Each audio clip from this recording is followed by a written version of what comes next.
தூத்துக்குடியில் 3 வயது சிறுவன் 4 நிமிடத்தில் 350 மீட்டர் ஓட்டப்பந்தயம் ஓடி உலக சாதனை படைத்துள்ளார். இது பற்றிய ஒரு செய்தி தொகுப்பு. தூத்துக்குடியில் உள்ள ஏற்றுமதி நிறுவனத்தில் வேலை பார்த்து வருபவர் சைலேஷ்குமார், இவரது மனைவி சுப்ரஜா ஆகியோர் தினசரி உடற்பயிற்சி செய்வதற்காக தூத்துக்குடியில் உள்ள உடற்பயிற்சி கூடத்திற்கு சென்று வந்துள்ளனர். அப்போது தங்களது 2 வயது மகன் ரிஷானை நாள்தோறும் உடற்பயிற்சி கூடத்திற்கு அழைத்து சென்றுள்ளனர். நீச்சல் பயிற்சியில் சேர்த்துள்ளனர். அவனது திறமையை கண்ட அங்குள்ள பயிற்சியாளர்கள் இந்த சிறுவனுக்கு ஓட்டப்பந்தயத்தில் பயிற்சி வழங்கலாம் என விருப்பத்தை தெரிவித்ததை தொடர்ந்து ஓட்டப்பந்தய பயிற்சி அளிக்கப்பட்டது.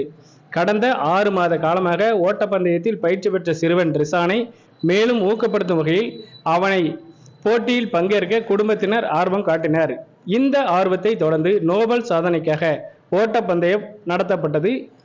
இந்த ஓட்டப்பந்தயத்தில் சிறுவன் ரிஷான் 4 நிமிடத்தில் 350 மீட்டர் ஓட்டம் ஓடி நோபல் பரிசு புத்தகத்தில் இடம்பெற்றுள்ளார்.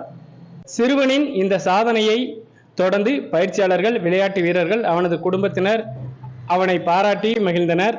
சிறுவன் ரிஷானுக்கு ஊட்டச்சத்து மிகுந்த உணவுகள் வழங்குவதாலும் மொபைல் போன், டிவி போன்றவற்றை பார்க்க அனுமதிக்காமல் இருப்பதாலும் அவன் இந்த சாதனையை புரிந்ததாக அவனது தாய் சுப்ரஜா கூறினார்.